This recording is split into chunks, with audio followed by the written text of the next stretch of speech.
Bonsoir et bienvenue dans cette vidéo hypnose que je vais vous raconter, car il s'agit en effet d'un conte hypnotique écrit par mon ami Benjamin Lubzinski, que vous retrouverez dans son livre. Il m'a proposé et donc autorisé à lire ce conte hypnotique pour vous dans cette vidéo. Ce conte ne se contentera pas seulement de vous endormir. Après l'avoir écouté, après l'avoir lu et relu, vous deviendrez de plus en plus réceptif à la lecture du soir.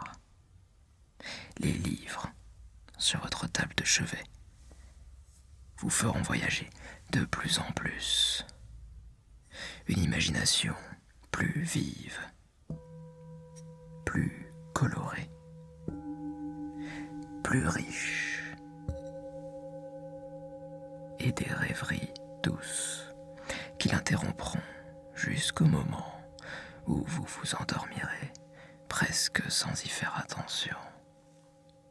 Alors lisez ce conte hypnotique, relisez-le ou réécoutez-le. Commencez la lecture. Fermez les yeux quand vous le sentez. Rêvez un peu. Faites un effort pour les rouvrir. Continuez la lecture. Et ainsi de suite.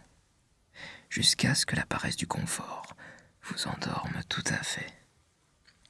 Ce que ce conte initiera, les autres livres le réaliseront pour le restant de votre vie.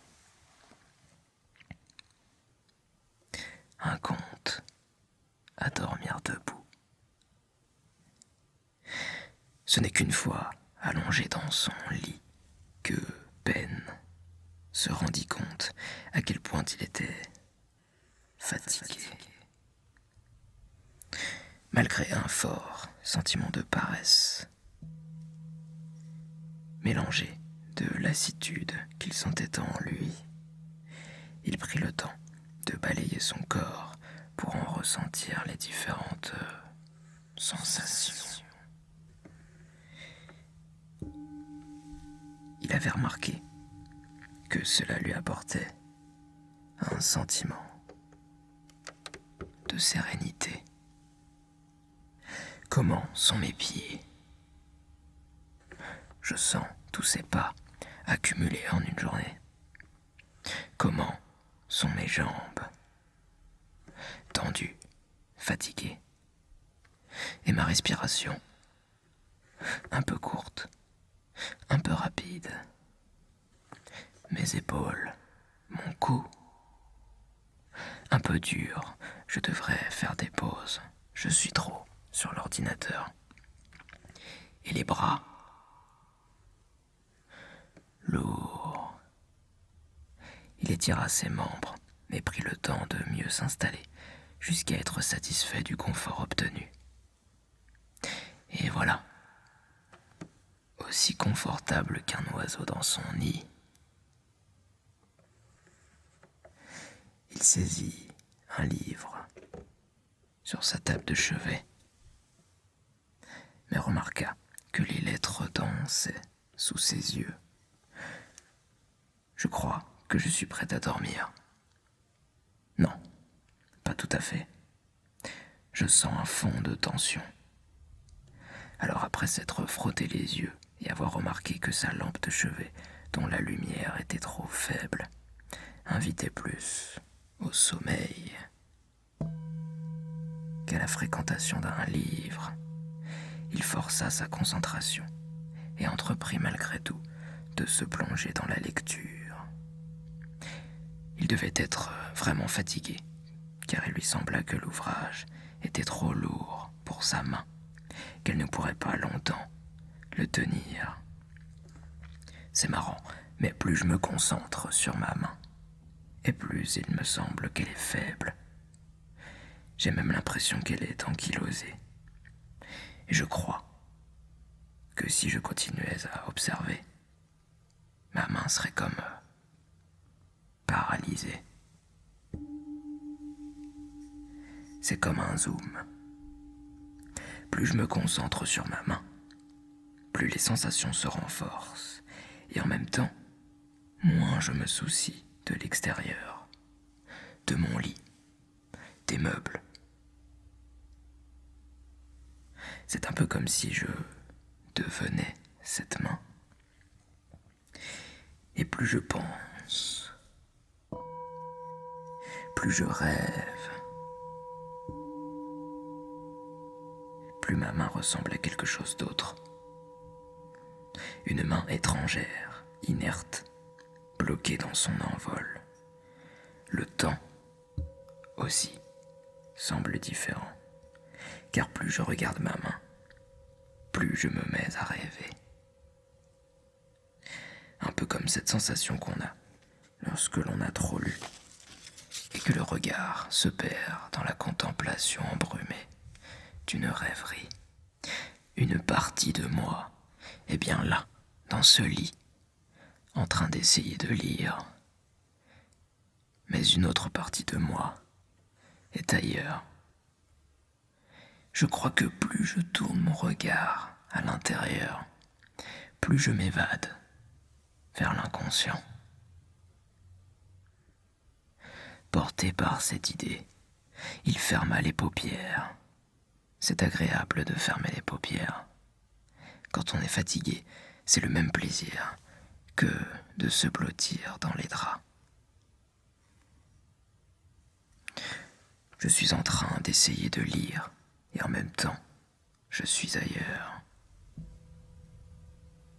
Quand on relève ses draps, c'est un peu comme si on rentrait d'un coup dans une autre perception de soi. On passe de la journée à la nuit, de la fatigue au repos. Et ce livre qui est trop lourd, et ses yeux fatigués, peut-être devrais-je assumer cette lourdeur, lourdeur du livre, lourdeur des bras, lourdeur du corps, et m'enfoncer, attiré vers le bas par la fatigue pesante du corps, vers le rêve et le sommeil.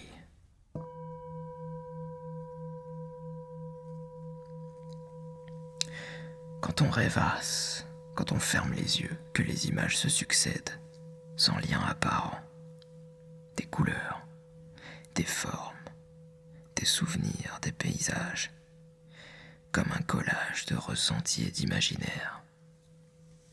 On tombe dans le sommeil, non?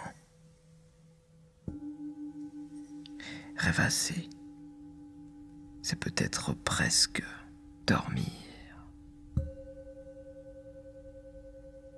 Quand j'y pense, tout dans un livre est un voyage vers soi et le sommeil. Lorsque le style est bon, il y a une sorte de musique des mots, des phrases qui invitent au rêve. Lorsque l'histoire passionne ou que les descriptions embarquent, on n'est presque plus là. On devient le narrateur. On devient l'action. On devient le décor. Et même lorsque la fatigue nous prend tout entier, que le texte semble devenir compliqué, que la confusion nous fait lâcher prise, ou que parfois une phrase trop longue nous fait perdre pied en route.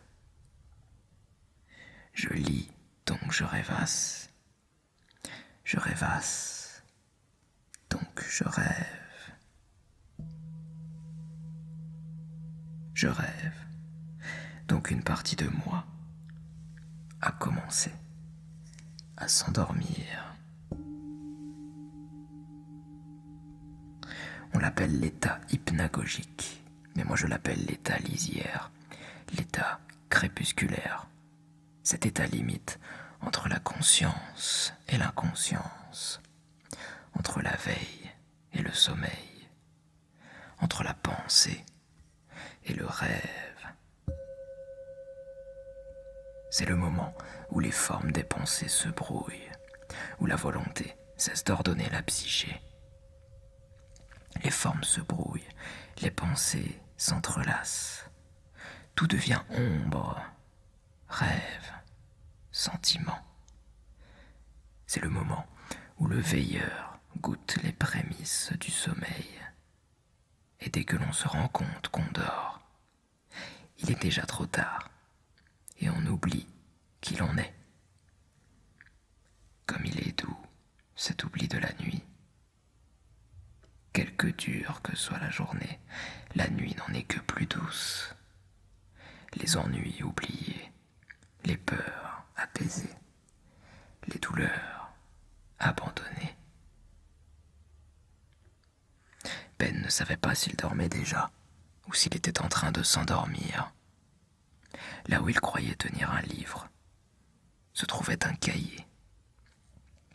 Là, à la place de la géométrie répétée des lettres, ondulaient les caractères d'une écriture manuscrite. Une écriture d'enfant ou d'adolescent, peut-être. Cette écriture lui semblait familière. Était-ce parce qu'il rêvait déjà ?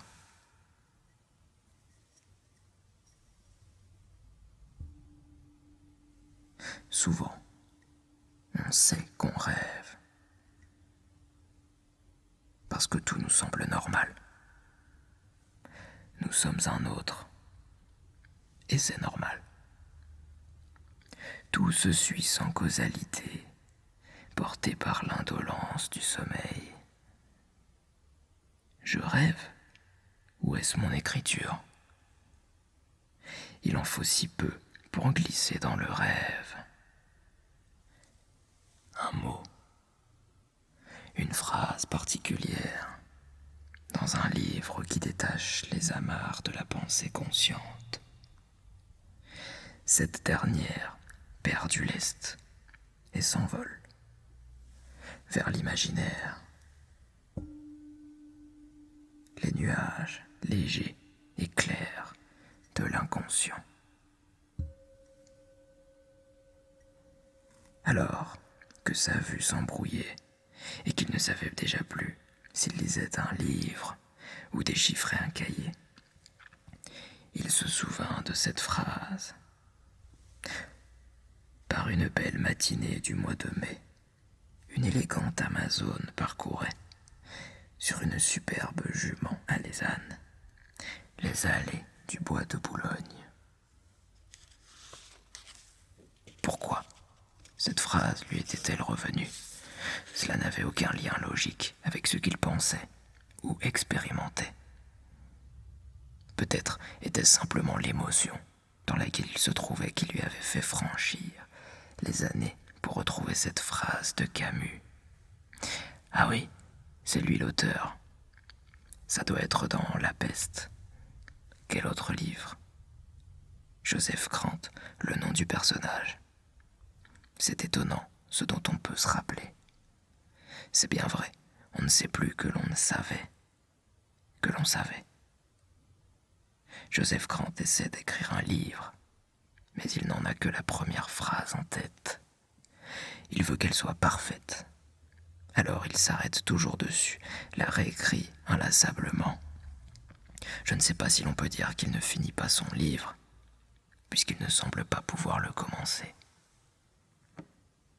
C'est quand même beau de chercher une phrase parfaite pour faire partir le lecteur.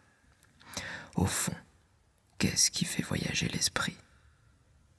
L'image de l'Amazone. L'incongruité d'une légende antique parcourant le territoire prosaïque, quotidien, banal et présent d'un bois parisien de mauvaise réputation. Peut-être l'adjectif alésant. Personne ne sait ce que cela veut dire. Personne n'y reste fatigué à en chercher le sens. Un peu de confusion alors. Quand l'esprit fatigue, il se débranche et se met à rêver. Et Alezan revêt alors autant de sens que notre esprit en invente. Ben ne sait pas pourquoi la jument qu'il imagine est blanche. La femme a la peau aussi blanche que ses cheveux sont noirs. Non pas des yeux, mais des éclairs. Le bois de Boulogne, il se le figure comme une jungle peinte par le douanier Rousseau. Est-ce vraiment un livre dont il se souvient, ou bien une peinture? Pourquoi cette Amazone brandit-elle une torche et non un arc? C'est mystérieux ce qui nous fait voyager, rêver les yeux ouverts. Il suffit d'un rien. Qu'est-ce qui vous ferait dériver jusqu'à la divagation, jusqu'à oublier les terres de la réalité? L'image d'une femme belle et mystérieuse, le bruit des sabots claquant sur la terre, le bruissement des feuilles au passage de la bête. Vaut-il mieux évoquer la chaleur humide du poil de l'animal, son crin fouettant le visage, et la peau nue qui sent sous elle le travail puissant des muscles, l'air frais qui se transforme en un vent furieux à mesure que l'animal prend de la vitesse?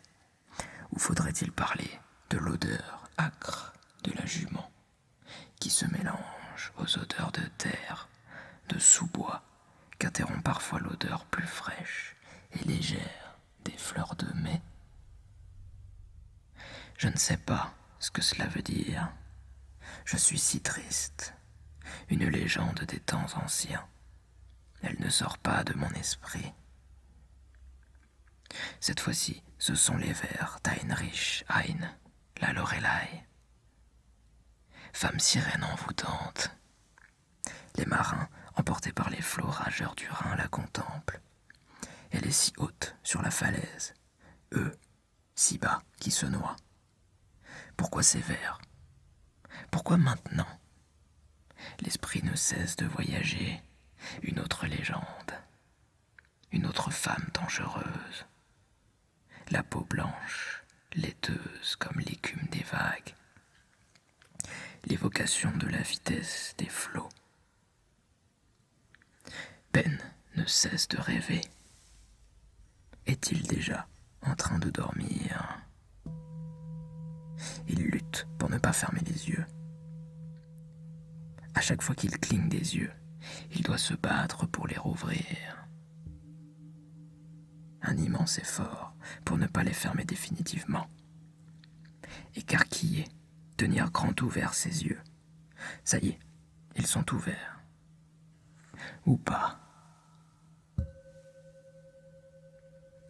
Peut-être sont-ils fermés en vrai et seulement ouverts en rêve.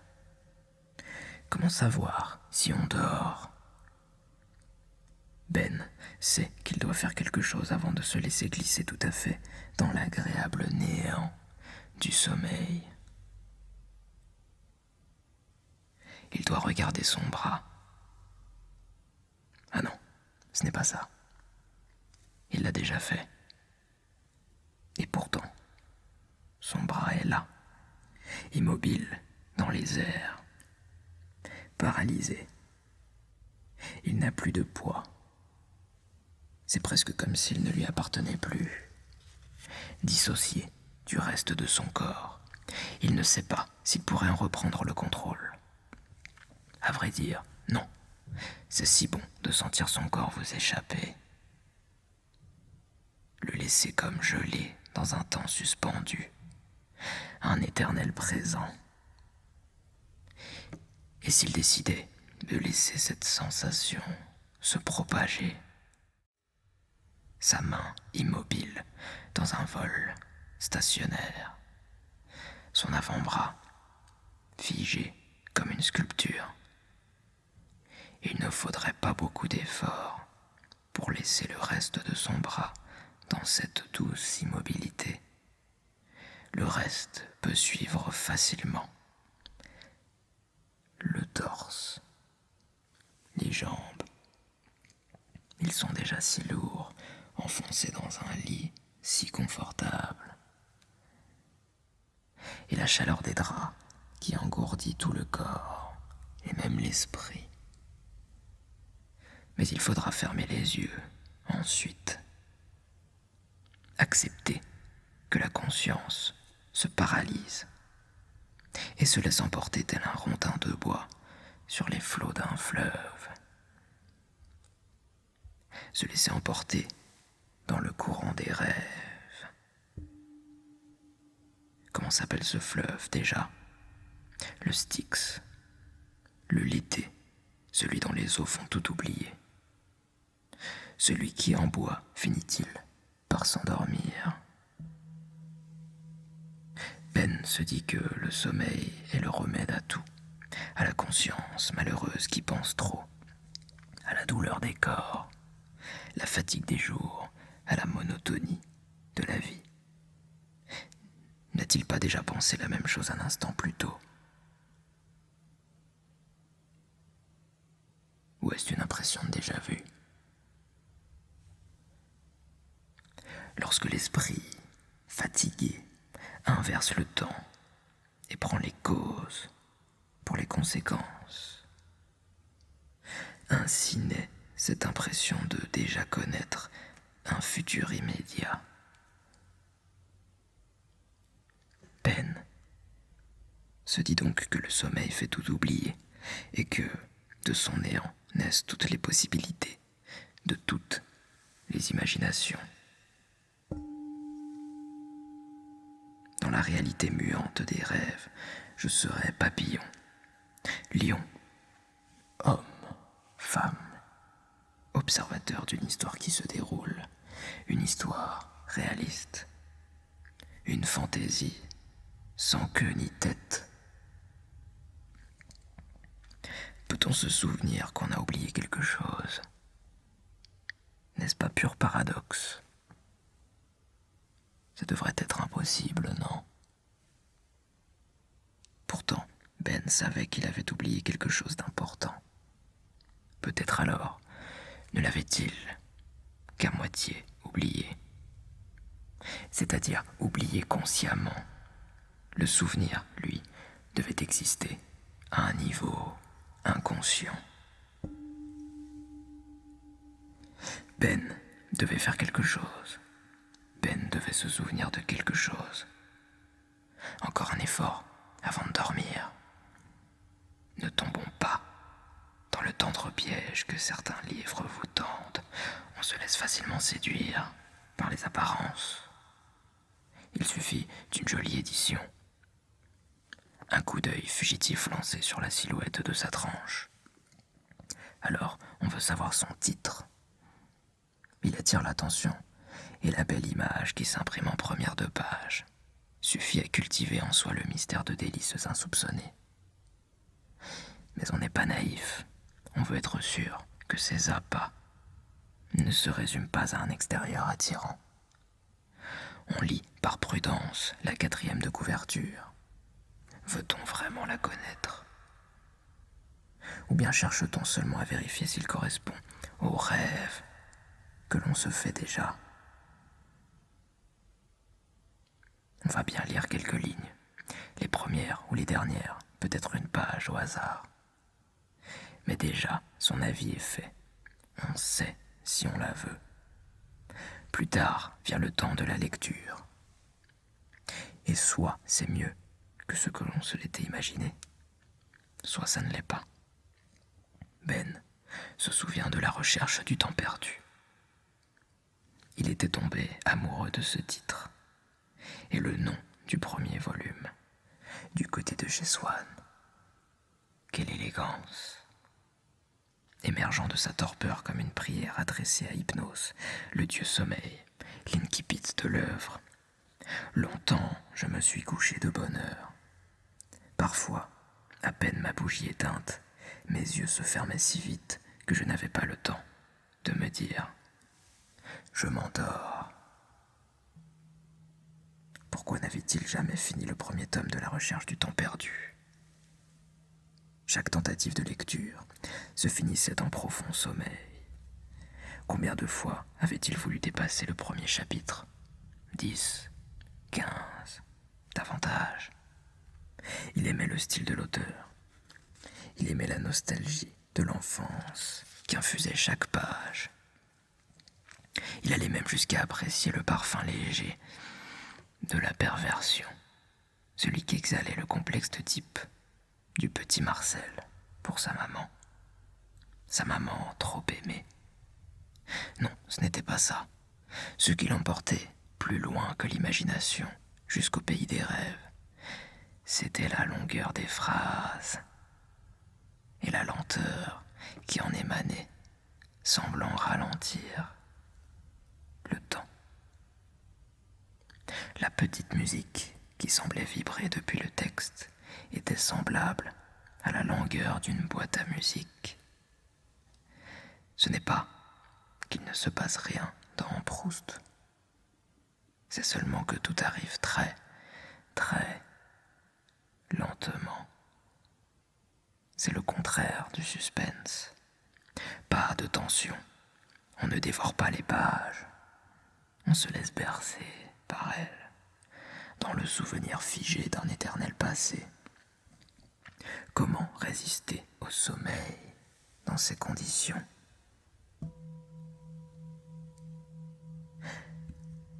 Un puissant effort pour revenir au temps présent. Un effort pour ne pas succomber au sommeil. Regarder le bras, regarder la main, regarder le cahier qu'elle tient, voir la page, oublier les petites lignes qui soutiennent ces lettres maladroites, les déchiffrer, se rendre compte que c'est sa propre écriture. Donner sens aux arabesques gourdes jusqu'à ce qu'elles deviennent phrases. Et alors, c'est une voix surgie de l'enfance, la sienne, bien sûr, qui l'exhorte à se souvenir. Il repense à son chat noir, celui qui l'accompagnait où qu'il aille, dans son lit, les étages de la maison et même en balade, dans la forêt non loin. Les chats sont des animaux psychopompes, se dit-il. Il lui semble que cela veut dire qu'ils peuvent accompagner les âmes. Mais vers où? Le rêve ou l'ultime rivage? Pourquoi toutes ces références culturelles? Peut-être parce que la culture, c'est ce qui reste quand on a tout oublié. Pas étonnant qu'avant de s'oublier, dans le sommeil, reviennent ses souvenirs. Les chats. Quelles sont étonnantes ces panthères miniatures lorsqu'elles se figent et regardent soudain dans le vide. Il voit quelque chose. Un autre monde. L'au-delà. Une autre possibilité du réel. Il semble à Ben qu'il avait un chat parfaitement noir, un chat de sorcière, Onirion. Le chat l'accompagnait à Onirion. Onirion, le pays des rêves, où l'on passe un tiers de sa vie sans jamais s'en souvenir vraiment. Mais le jeune Ben avait trouvé le secret pour entrer au royaume du marchand de sable, en restant éveillé. C'était cela que Ben devait se remémorer, le secret de son enfance. Rêver et veiller ses propres rêves. Il se souvenait de tout maintenant. C'était comme surfer sur une vague. Il fallait sentir le moment où le corps s'engourdissait aux portes du sommeil, percevoir l'instant où la pensée devenait folle, et prolonger cet état en essayant de rester conscient, suffisamment pour ne pas s'endormir sans pour autant se réveiller. Au bout d'un certain temps, les images, les sons, les sensations se cristallisaient Et le jeune Ben se trouvait lucide au milieu du pays des rêves. Il aurait pu le refaçonner à l'envi, car tel est le pouvoir du rêveur lucide. Mais il préférait en arpenter ces mondes flottants et mouvants, accompagné de son chat noir qui dormait dans son lit à ses côtés, mais marcher aussi éveillé à ses côtés dans l'univers changeant de Morphée. Ben était toujours dans son lit. Il tenait d'une main un livre, qui était peut-être un cahier, qui était sûrement le grand secret de sa vie, sa grande découverte. Il faut que je me souvienne. Je dois me souvenir. Il faut impérativement que je me souvienne. Je devrais l'écrire. Je suis fatigué. Je ne devrais pas fermer les yeux.